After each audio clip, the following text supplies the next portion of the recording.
I guess I'm trying to do this a little bit more. I hope you can join me when I am. A lot of people always ask my thoughts, whether it's on X Spaces or elsewhere, and I want to try to be a bit more regular in making sure that people can engage with me in at a time like this where I can just lay out my thoughts, kind of give some insights into what's going on. And today is just a really odd day to try to get this going because we've just had a major tragedy in Dallas. An ice facility was shot upon. The information coming out is right now not entirely clear. Initially, I saw some people on the left posting that this must have been some sort of right-wing anti-immigration shooting because the people shot were in a van that was transferring immigration detainees a into the ICE facility there in Dallas. It's apparently a transfer facility, not a holding one. And the people injured, and now we hear two dead, were illegals who were in that van being transferred. So the initial response from the left was, well, see, it's on both sides. And this is right-wing violence against immigrants. Well, that's becoming entirely unclear and very likely not at all the case. Kash Patel just posted up some photos where he was saying that, and I'm going to try to pull this up here for you to see it. He was showed some shell casings, or actually unspent shell casings, that are apparently of shells that had anti-ice imagery on it. Let me get this up here real quick. Where is this window? Here we go. And here we have it. It looks like you've got anti-ice right there on these shell casings, the picture of which was taken on scene. It's there clear as day. Who knows the precise reason and motive for this? It obviously seems like this is all about, well, from a person who was committing a tragedy upon an ICE facility because they're against ICE. We're going to talk a bit more about this while I'm on here, but I find this so incredibly disturbing in my mind. I think, we have a situation here right now with violence that just continues to bubble up all over the country. On a very small handful of occasions, is there some connection to right-wing violence, so-called? And there's a little bit of that, but it seems hyperbolic, and we're going to be talking about the word hyperbolic here in a minute, thanks to Gavin Newsom. It seems hyperbolic to make the point that this is mostly left-wing violence, but there is a huge amount of left-wing violence, and it's not always of the shooting sort.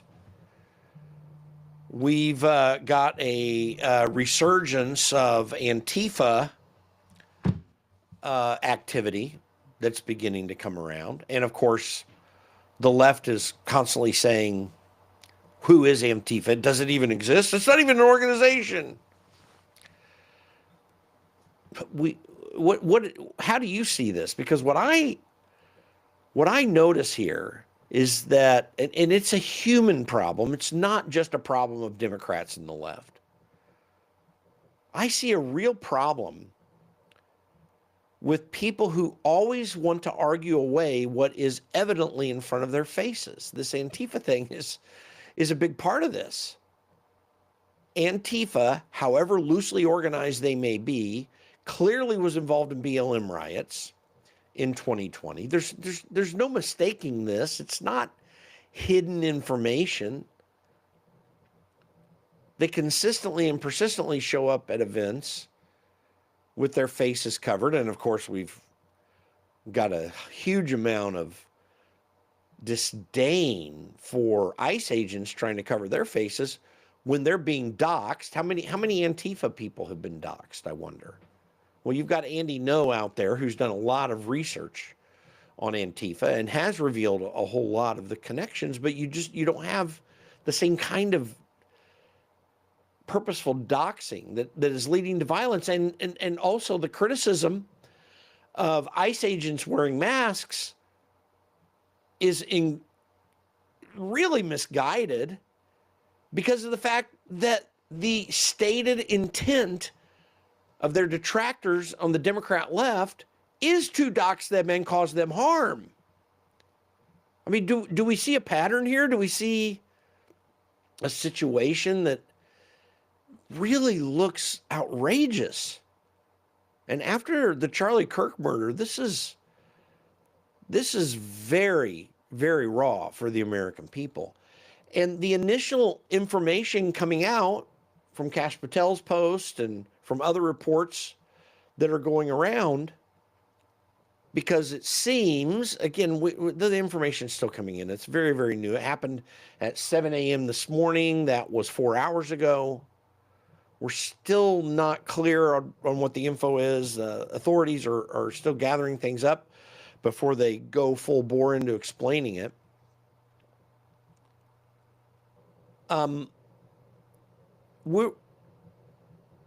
We have an assault on the American concept of liberty taking place here. Is that what you see? I mean, listen, be fair too. I know that a lot of people that follow me are going to immediately say, "Oh yeah, absolutely, that's what's going on." You do want to really critically think about it. I'm not saying you're wrong. I'm just saying it's not always, things are not always so clear, because we engage on social media. We tend to get information from people who agree with us, although I'm going to give X a lot of credit. On their For You timeline, there is a very good mixture of left, right, middle thinking on most of the things that are coming up. Some people would be critical. I see a whole lot of stuff on the left showing up there. I don't mind that. I want to see what the left is saying. But don't always jump to conclusions without knowing precisely what's going on. I will say this, though. The actual violence, whether it's Antifa violence, which after 2020 and during the Biden administration kind of went more underground, it's still there. They're still posting things up that are vitriolic and working towards hatred. I just saw at a historically black university yesterday, there was a pro-Trump person that set up a table apparently to just engage with people, and he literally got run off campus with threats of violence, and which is absurd, because Donald Trump made sure in his last administration that these HBCUs would get a lot of money from the government to help support them. He apparently, and I think rightly, saw a great amount of benefit in those institutions and wanted to support them. And it was an honest and sincere desire for support. But this person got run off the campus under the protection of police wearing a MAGA hat.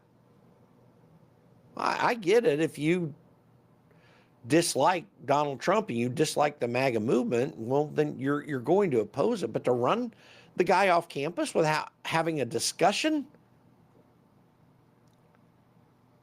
It's really absurd what I see on the left. The threats to violence are far greater. You've got stupid people everywhere. I get that, and some of them are on the right. I think Nick Fuentes is a good example of someone that is entirely absurd and has a huge following. But how can you consider him on the right? He's constantly going after Donald Trump. He's even going after the MAGA movement. Don't say Nick Fuentes is a person of the right. There are people of his ilk who have this white supremacist tendency in them that do exist, and they would consider themselves on the right. But that's a really tiny part of this country. The hue and cry that happens entirely on the left that attempted to say that just on media, you saw one media outlet saying it must have been some Charlie Kirk supporter who was celebrating by shooting off a gun that they were carrying that killed Charlie Kirk. I mean, that's how absurd mainstream left thinking is. And then when you see the pushback and the vitriol against Charlie Kirk afterwards, all the way and including Jimmy Kimmel, and by the way, I don't give a flip if Jimmy Kimmel's on the air or not. It doesn't matter to me one way or the other. If they want to lose money, that's their business. At ABC, because they are losing money, and his ratings suck. He went up to 7 million yesterday. Well, duh. It's the biggest thing, one of the biggest things being talked about for days. Of course, people are going to get on and have interest. His numbers are going back down very soon. I don't know how quickly. 2 weeks maybe, if he's lucky. Maybe 3 weeks if he's really lucky, because no one's going to be interested in Jimmy Kimmel after that incident. But I'm going to show you an example of the vitriol on the left. This is just last night, folks. Gavin Newsom on Stephen Colbert's show. This is absurd. It's happening in the United States of America. Masked men chipping out of unmarked cars, people disappearing, no due process, no oversight, zero accountability, happening in the United States of America today. People ask, well, is authoritarianism, you're being hyperbolic? We're being hyperbolic. If you're a black and brown community, it's here in this country. And so I'm deeply proud that I had the privilege of signing the nation's first bill to address the issue of masking, also to require you have simple identification, to your point. I mean, if some guy jumped out of an unmarked car in a van with a mask on, tried to grab me, I mean, by definition, you're going to push back. So this guy is so incredibly absurd. He's not ashamed of being hyperbolic. They passed this mask law, which, by the way, he cannot enforce. These are federal agents. The supremacy clause of the Constitution makes it very clear that he has no authority over federal agents doing their duty. The entire process with ICE is happening under congressional authority. Congress passed laws. Donald Trump's enforcing them.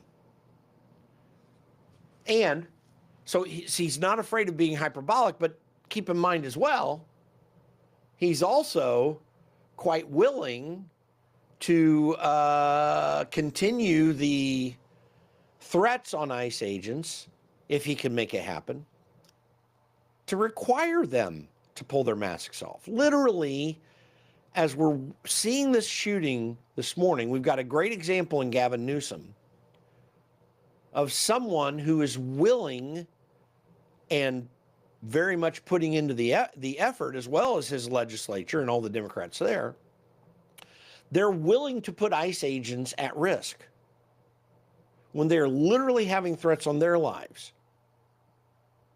My spidey sense tells me that what happened in Dallas, we're going to find out, is absolutely, what was written on those bullet casings is real. And this person was trying to harm ICE agents, had made that determination. I mean, you talk about a copycat, the Mangione murder of United Healthcare CEO, Charlie Kirk's assassin, and now this guy, they're all writing stuff on their bullet casings. Do you see a pattern here? Is there a little bit of copycat here? I'm not entirely sure. From what I understand in the Tyler Robinson case, assassinating Charlie Kirk, but I could very well see this person who evidently made this decision within the last week to undertake this action, copycatting Charlie Kirk's assassin. And yet just last night, you've got Gavin Newsom saying what he said. What are we talking about here, folks? What's the pattern here? And even if you can point to certain examples of someone on the right doing something nearly as extreme or exactly as extreme, where's the narrative out there on the right to go into this direction? When you look at this situation in Dallas, there's a clear narrative. You've got Democrats who have themselves, elected Democrats, been not making a scheduled tour of an ICE facility, but in New Jersey going and literally violently threatening those ICE agents, pushing on them, shoving on them, screaming at them. I mean, that's the example that's out there when it comes to ICE. And then an entire narrative of activists and even of elected officials saying that ICE agents need to be doxxed and exposed, that they're not allowed to wear masks, which I think Tom Homan and his team, whoever the current acting ICE director is, made the right decision to allow them to mask themselves. And in fact, that was a directive to help protect them. So you got that narrative of doxing and harming ICE agents. I mean, they're literally saying that these are, using the Nazi reference again, saying that they're like SS agents. Well, what is that supposed to mean? What's the implication of that? Now we have the Dallas ICE facility with the most murderous act taking place, apparently, and again, we haven't confirmed it yet, but apparently from someone who was opposing ICE. And then last night, you've got Gavin Newsom saying that it's okay to be hyperbolic. By the way, if you're trying to reason and talk to people, hyperbole is not the way to win your argument. This is why Democrats are failing in their messaging with the American people, because they actually do believe hyperbole is an effective tool to change people's minds. Illogical debate, making certain premises from which the conclusions don't come naturally or logically. Making accusations of fascism and Nazism, and yet they can't prove those premises by anything that's actually happened. Even with the Jimmy Kimmel thing, you see Donald Trump having spoken out against Jimmy Kimmel in the past. You saw the FCC chairman, Brendan Carr, saying licenses need to be looked at. By the way, something I disagreed with vehemently. I don't know why he did that. But what's in reality, Congress is ultimately at fault for the Jimmy Kimmel thing because of what current law is when it comes to FCC licenses.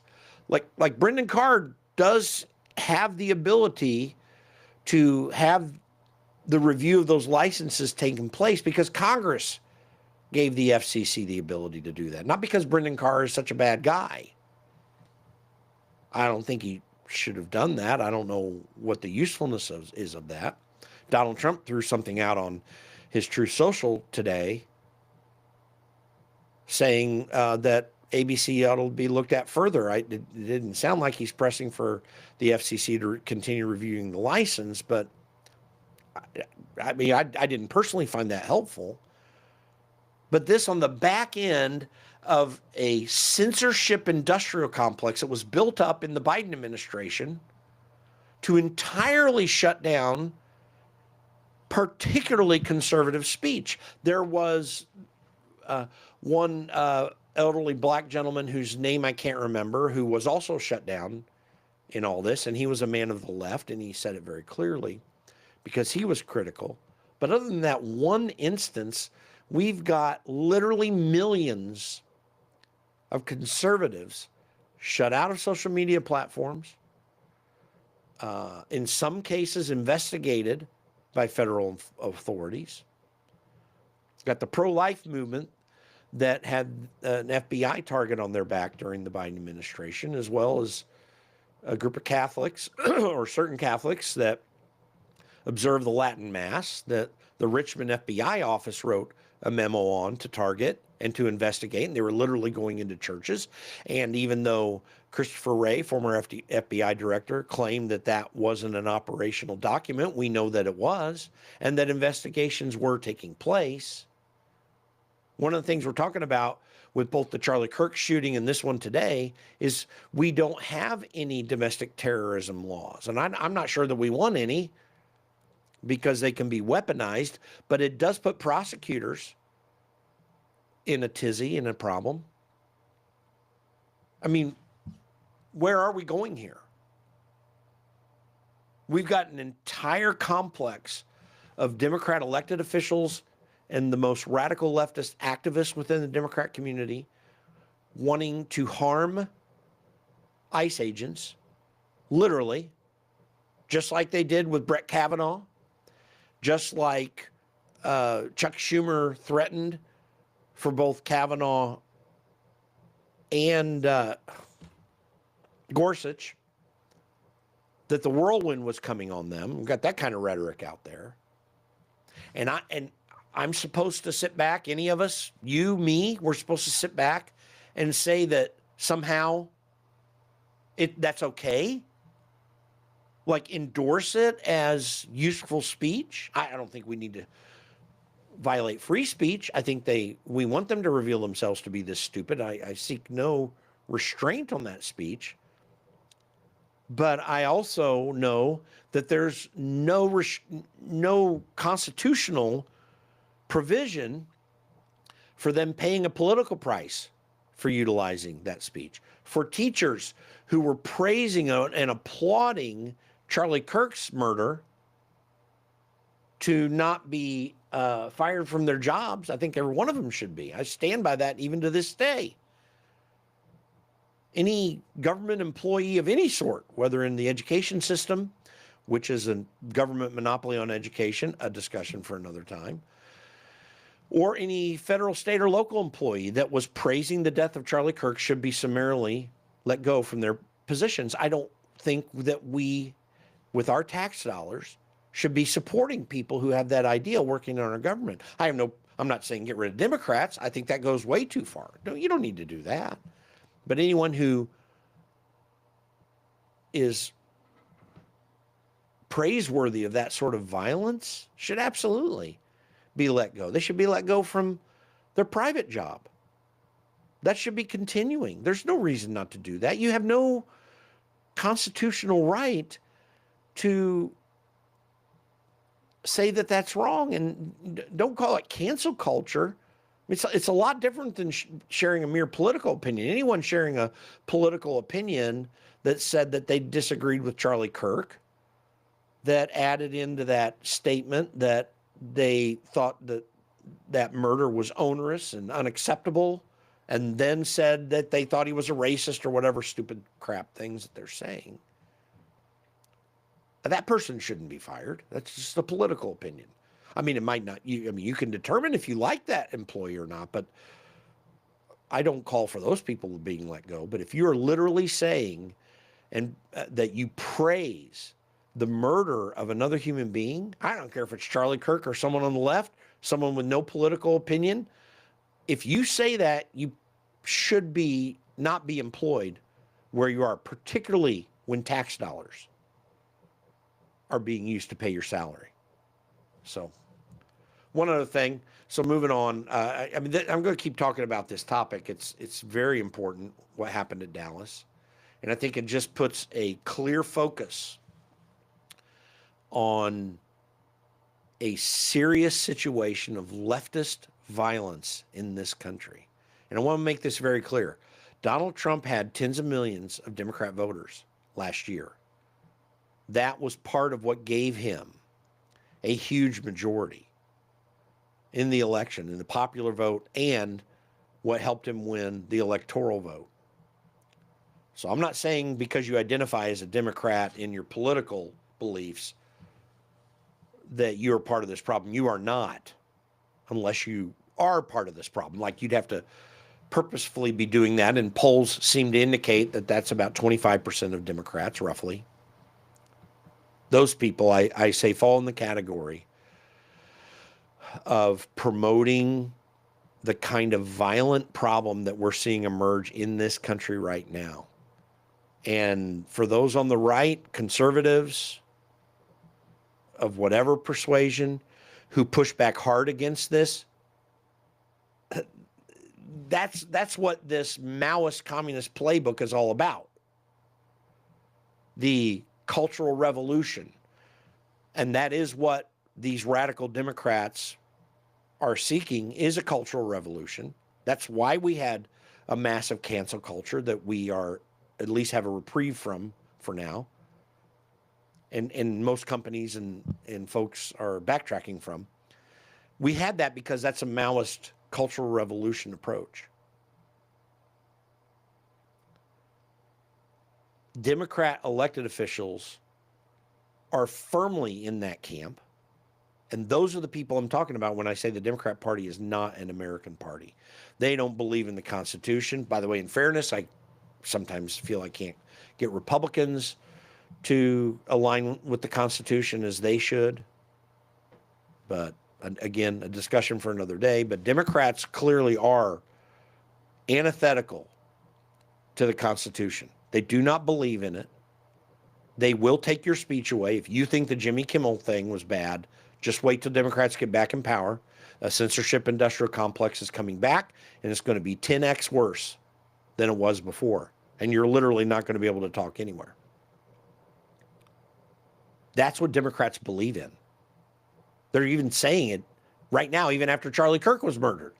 They are definitely out to take your liberties away. Republicans, as feckless and weak as they often can be in their leadership in Washington, D.C., Republicans don't promote such a thing.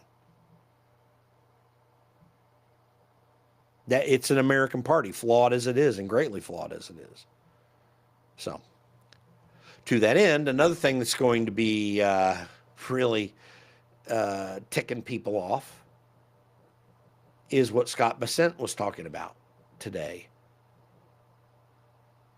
I'm going to let him say it. He was on Maria Bartiromo. Senator Warren, Elizabeth Warren, says that this is a taxpayer-funded bailout and is more about politics than U.S. interests. What do you want to say to Elizabeth Warren here? Well, I tweeted it out yesterday. Senator Warren and her protege, Mr. Mondami, who's running for mayor of New York, they are American Peronists. They want to do to the U.S. economy what the Perones, the General and Evita did to the U.S. They want to take control. So, and I guarantee you, and there are not a lot of things in life that are sure, that New York City will be coming to the federal government for a bailout if the Mondami plans are implemented. And are you going to give them that bailout? It will be the same thing that Gerald Ford said. Drop dead. Drop dead. Senator. Yeah, you got to like that. I mean, you know that's coming. I just did a quick search, and I don't have all the details with me right now, but we had, since roughly COVID, actually really back into the Obama administration,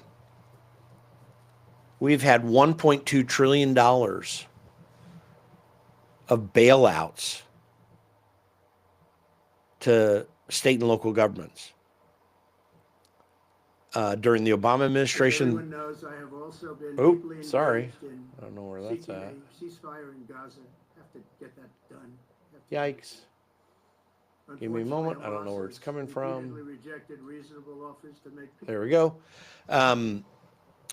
We had about $800 billion in bailouts to states during the Obama administration after TARP. And the remaining amount came mostly through COVID, through what's called the ARRA. It's unconstitutional to give states money from the federal government. There's no provision in the Constitution that allows states or localities, any government entity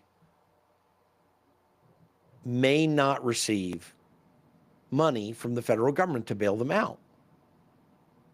There's a lot that we do that is unconstitutional.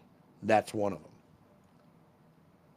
Scott Bessent, I think, is right. Screw you, dude. You're done. Too bad. So sad.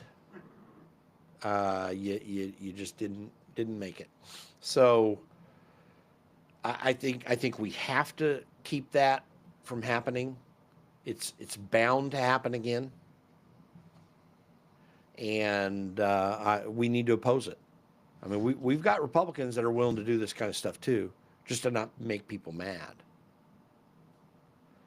Well, moving on to the next thing, just saw this. Emmanuel Macron had something very embarrassing happen to him. He was in New York for the UN meetings, and he got his motorcade, or whoever was driving around, got stopped, and this happened to him.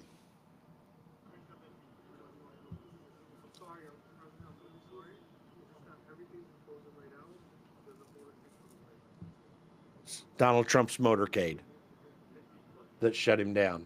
How are you? Guess what? I'm waiting everything because everything is closing for you.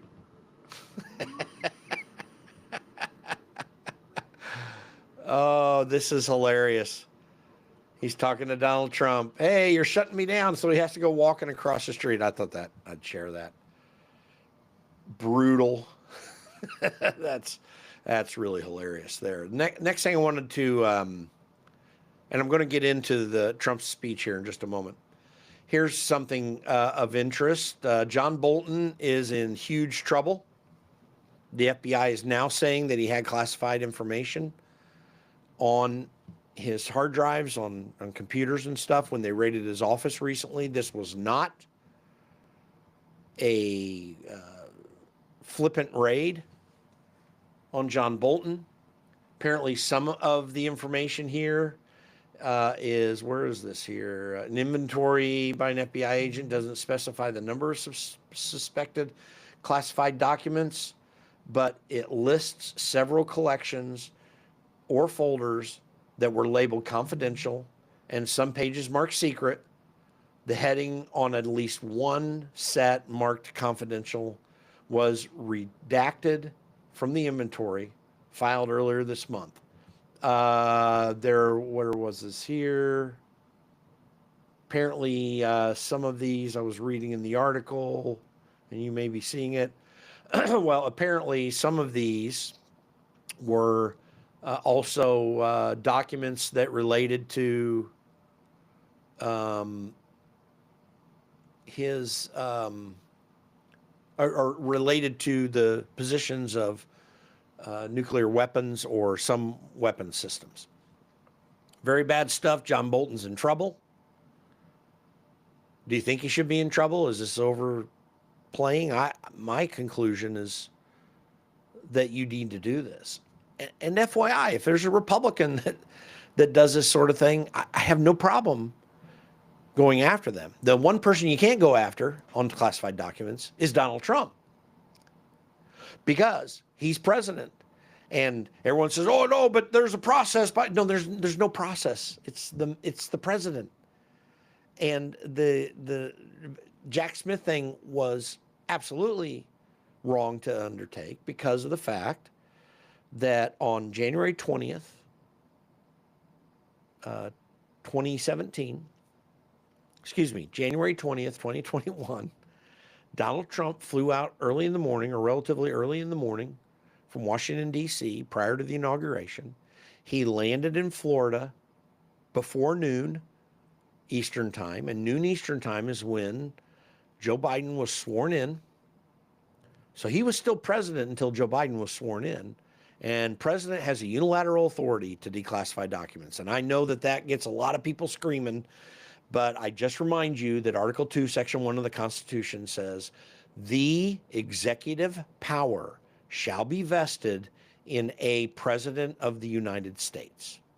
And that president has, and they purposefully use the term executive power. That is unilateral over all agencies, over all employees, everywhere. That's the Constitution. So, no, don't try to make Donald Trump the bad guy here. But anyone that wasn't president and they have classified documents and they're no longer employed nor have clearance, if they have any documents, and this includes John Brennan and anyone, Barack Obama, well, not Barack Obama, John Brennan or anyone else, if they have classified documents in their possession right now, that is illegal, and that should be prosecuted and investigated. Because you gotta nip that in the bud. It's a problem. FYI, don't get me wrong. I think about 90% of what we classify should never be classified, ever. I think that's a big travesty. Next thing I want to talk about here, the left-wing media is on its heels. It's got a huge problem right now. I want to play this video from Peter St. Onge. She's a fellow at Heritage, I think still, as I understand it, but he's a PhD economist. I think he's also a college professor. Had a great insight into what's going on with media right now. AI is wiping out mainstream media, and it is glorious. The Wall Street Journal reports that mainstream news sites are getting, quote, crushed by Google's new AI tools, where instead of reading the article, people scan the AI summary and move on. The journal estimates search traffic to legacy media has fallen by half for sites ranging from the Huffington Post to the Washington Post. Business Insider just cut its staff by 21%, citing, quote, extreme traffic drops outside of our control, as in AI. At a company-wide meeting earlier this year, Atlantic Magazine said they now assume search traffic will drop to, quote, zero, saying they need to evolve their business model. Even the Gray Lady, the New York Times, says search share dropped 20% in the 3 years since AI search came out. Now, this is making a perfect storm for legacy media, which is already hemorrhaging viewers, since they lie for a living and treat 2/3 of their viewers with grotesque, even murderous contempt. According to Gallup, trust in media is the lowest in 50 years, with just 31% of Americans saying they trust mainstream media. Hollywood box office is down by half since 2019. Newspaper jobs are down 3/4 since their peak. MSNBC audience is down 30% in a single year. CNN is down 56% in 1 year. The median viewer at CNN is now 67 years old. At MSNBC, it is 71. An upcoming ban on pharmaceutical advertising threatens 1 in 5 ad minutes. This perfect storm is already driving media to the auction block. Trump-aligned Skydays just bought CBS. Another Trump ally bought the LA Times, the third biggest newspaper in the Republic. CNN and MSNBC are being reorganized for sale. So if the audience is fleeing legacy, where are the eyeballs going? Easy, new media. Podcasts, Substack newsletters, social media. Then AI summaries can replace the slop that CNN or USA Today pumps out, but it cannot replace a Joe Rogan show or a Charlie Kirk podcast. In fact, a recent study found a majority of Americans now get their news from social media. Now this matters because while mainstream media is near monolithically left-wing, or at best establishment Republican, new media is overwhelmingly independent or MAGA. This is because legacy media got its audience from advertising. They bought it, while new media got it from word of mouth, the content itself. So Joe Rogan or Jordan Peterson did not buy their audience with ads. This means if AI search guts, paid promotion, legacy media dies, and new media inherits the audience. To illustrate, these daily videos get roughly half the viewers of Anderson Cooper. Joe Rogan has triple the audience of the top news show on TV. The top 50 podcasts in America, just 7 are mainstream media. The other 86% are independent. So what's next? Brought to you by I Trust Capital. for 100 years, American media has been dominated by the left and its useful idiots, ever since FDR started throwing journalists in jail. As recently as the 1970s, you had essentially 0 dissenting voices. The 80s opened up with talk radio, but we were still 10-1. The 90s was the internet, bloggers took us to maybe 5-1, and then social media, which brought us nearly even, which is why they panicked the censorship. AI, gutting legacy media, could finally even it up. Okay, we'll be watching. I think that's a very great take. I'm 100% with him. And it is a serious issue. Jimmy Kimmel had 7 million people watch him because everyone was interested in what he would say. Probably a lot of conservatives who wanted to see if he would apologize, which he didn't. Crocodile tears. I didn't mean to's. Well, dude, you lied. You just flat out lied. And am I missing something here? Take a look at it closely. I'm curious your thoughts. But again, 2 weeks best, maybe in my opinion, maybe 3 if I'm not judging it rightly. He's right back down to 100-some thousand people. It'll be all done. Want to share this. I'm, by the way, going to skip. I was going to talk about the Trump UN speech. I'm going to skip it today and get to a couple quick things I want to get to so that I don't go way too long. I found this interesting. Tylenol in March of 2017 said we actually don't recommend using any of our products while pregnant. Thank you for taking the time to voice your concerns today, whatever those were at the time. That's pretty interesting. I'm curious where that's going to end up going. But I want to end on this. Vadi Balkum is a pastor and theologian I have a deep amount of respect for. One of the great voices out there today and right on target. There's a big discussion about Christian nationalism these days. And everyone's all scared because, people want a theocracy. Oh my gosh. Which is entirely hogwash. I have personally avoided using the term Christian nationalism because it has been charged, and not that I necessarily disagree with asserting Judeo-Christian principles once again in our culture and our politics. I do. I fight for it every day. I've fought for it for years. But it's so hard for people to understand, or has been, that I've kind of avoided it a little bit. I don't think I'm going to do that anymore. I think Vadi Balkum has convinced me. And I think his point is very well taken. I'm going to play this for you, and then I'll comment. You just stop and think about it for a minute, right? Okay, if you don't want Christian nationalism, what other kind of nationalism do you want? Yeah. Right?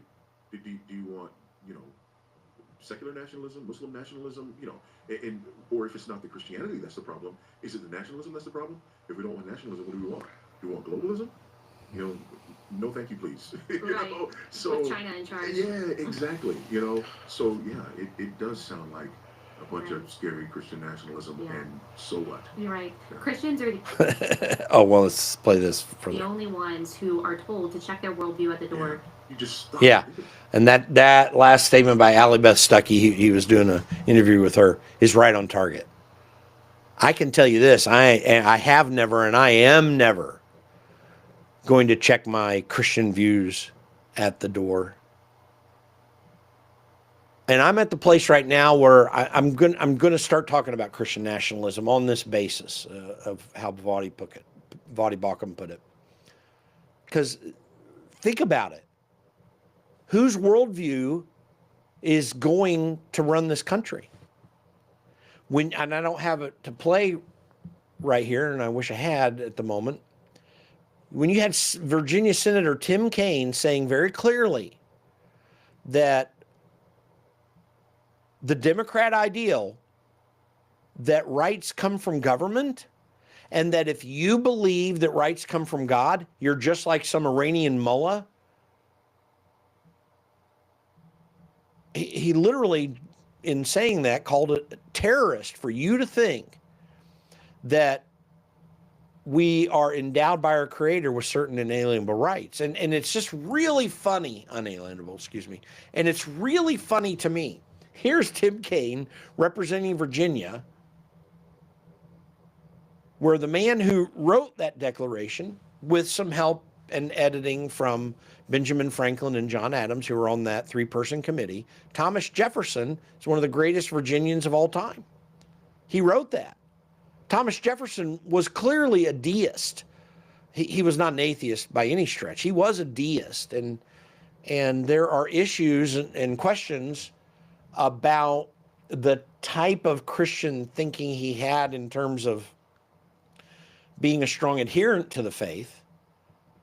But he was most certainly an adherent to Christian ideals and what I think we should rightly call Judeo-Christian ideals. And in fact, I can't recall that they used that term in those days, but Thomas Jefferson and another great Virginian, George Washington, had tremendous respect and for the Jewish people in the country. George Washington wrote a letter to a society of Jewish people, thanking them that it was the Jewish Bible, it was the Old Testament that is the foundation and beginnings of the Christian faith, and is something we should wonderfully respect and be incredibly thankful for, even in the very Christian United States of the time.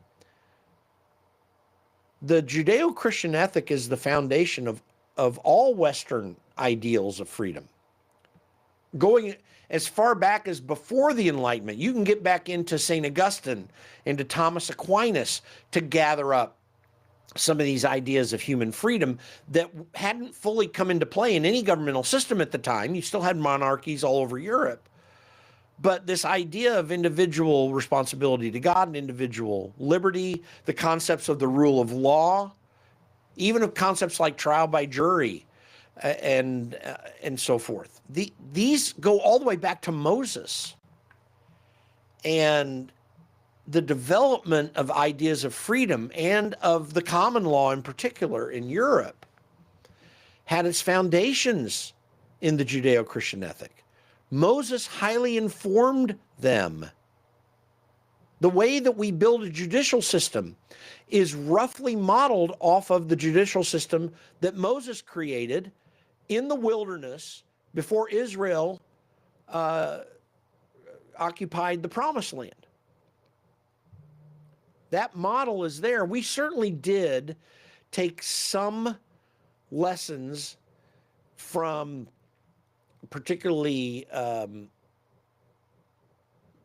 both Roman and Athenian pagan cultures. There's no doubt.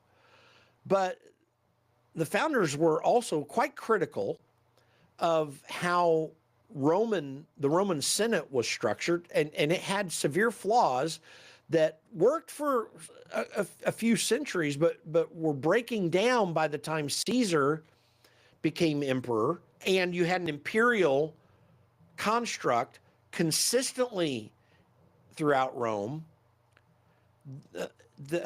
beginning with Augustus Caesar, who never called himself emperor in the sense we think about him. By the way, imperator means a conqueror, I believe, in Latin. And he did, that's where we get this term, but he really did have complete control over Rome and set the standard for future Roman emperors. No individual liberty, and there were real flaws in that the founding fathers saw.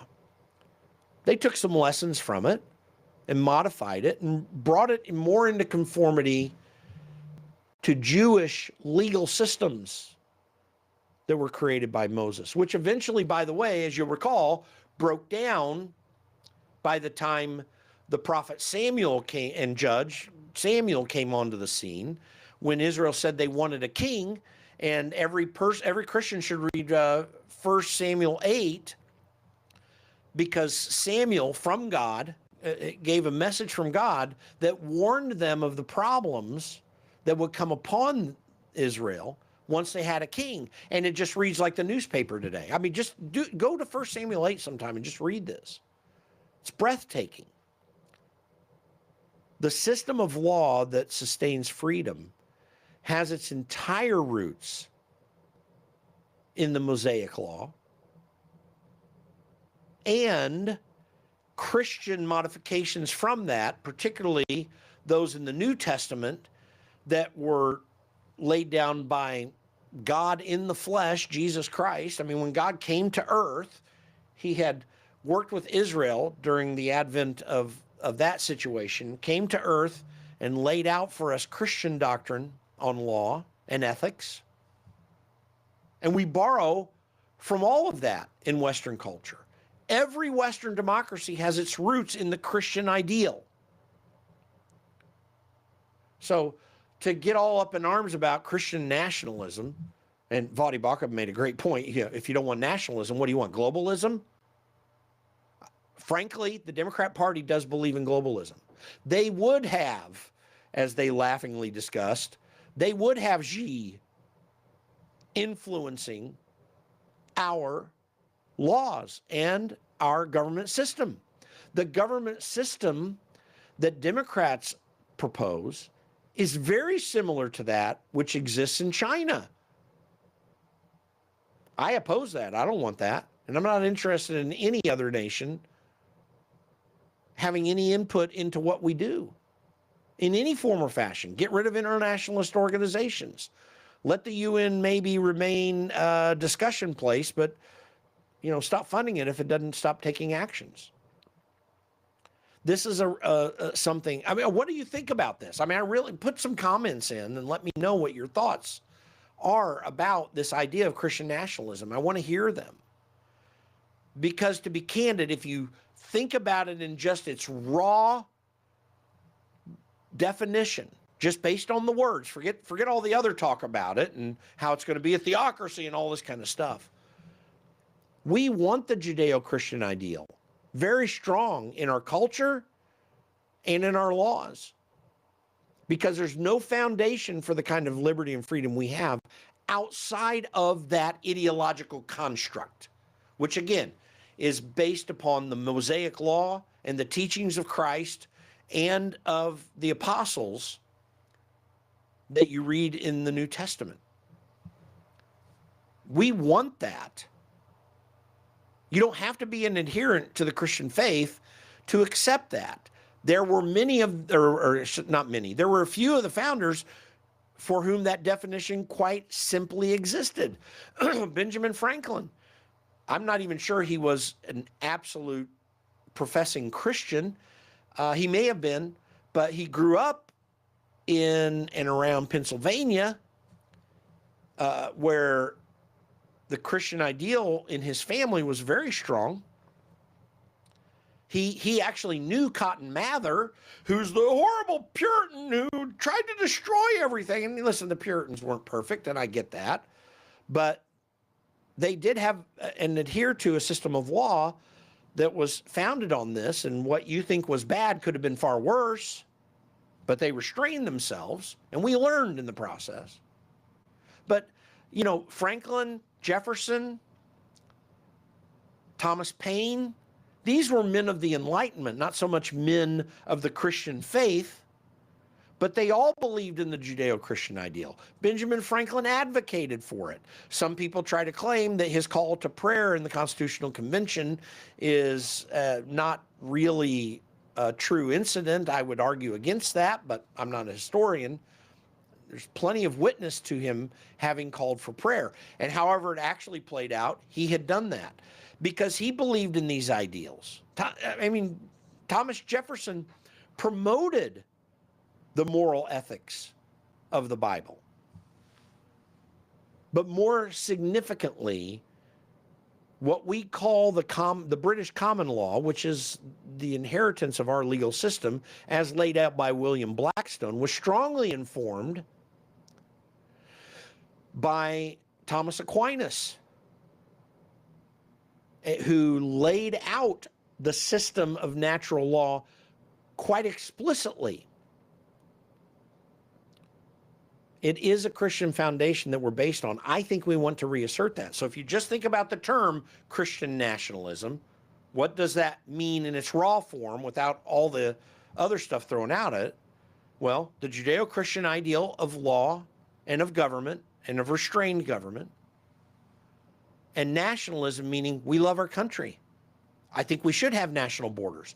I'm not interested in Europe, the way it presently is, informing anything or having any influence over what our system of law is. I look at what's going down in Brazil right now. I certainly don't want that. That looks a whole lot like what Democrats want. Look it up. I'm very connected into that situation. I don't want any of that. I want our nation, and I want those Judeo-Christian ideals, which the Enlightenment borrowed from and promoted quite effectively in the West, after centuries of history coming to the place of promoting such ideals. That's what I want. So if that's Christian nationalism, I want it. I'm not interested in a theocracy. We need a secular system of government, and by that I do not mean what most people mean, radical humanist secularism, godless humanist secularism. That's not really secularism in the true meaning of the word, which has its Latin roots. It just means the non-sacerdotal, the non-priestly. That's all that secular means. You want a secular government system that is agnostic to its imposition of any particular religious requirement, but one that, as is laid out in the First Amendment, inculcates even the advancement of religious sentiment, because the First Amendment only restrains the government. It does not restrain religious belief. And in fact, Tim Kaine, in saying that rights come from government, he wants to, by so promoting, remove all religious sentiment from law, ethics, or anything else. But I don't think you can have law and ethics without a Christian base. There are legal and ethical standards that are connected to other religions, but when you look into the Islamic religion, it's an imposition from a theocratic perspective upon culture and law. It doesn't provide for a secular government that encourages religious sentiment. Hinduism doesn't do that. I mean, name the religion for me, and I'll be curious to see what you have to say, but name the religion for me where that comes from. The only religion where that has come into society is the Judeo-Christian religions, the ones strongly connected there, primarily Judaism, Catholicism, Protestantism. That's the base for that. And no other religion provides it. And we developed a system that allows people of any religion, societal upbringing, or non-religion to be able to live in a system created through that ethic and only sustained through it to be able to enjoy the benefits of it. But if you're going to look to atheists or Islamists to get a foundation for law that looks anything like the freedom we've had in the West, you're not going to find it there. It doesn't come naturally. Atheists in particular strongly subscribe, or at least in the West, strongly subscribe to that system of law. It cannot emanate from their ideological perspective. And it does not, very explicitly, does not emanate from the Islamic perspective. So that's the situation we're in that sense, in the sense of secular systems strongly informed and supported by the Judeo-Christian ethic as a system of government. If that's Christian nationalism, that's me. And you're not going to draw anything from any other religious base other than the Judeo-Christian foundation, and I'm not interested in globalism, which would destroy it and would undermine that system of law, and already is in many countries undermining that system of law. Not in for it. Talk about more of that later. Thanks for taking some time with me today. Please follow me. Subscribe to me if you could, please. I'd really appreciate it. Follow us at the Conservative Caucus at at TC Caucus on X. You can also go to theconservativecaucus.com, and you can follow us on Facebook as well. Just do a search for The Conservative Caucus. I think it's Conserve Caucus, at Conserve Caucus, if I recall. But anyway, just search The Conservative Caucus on Facebook and elsewhere. We're on Instagram, TikTok, other places too. Follow us. Thanks for taking some time. I'll keep doing this. If you'd like me to keep doing this, say so in the comments, and we'll talk to you soon.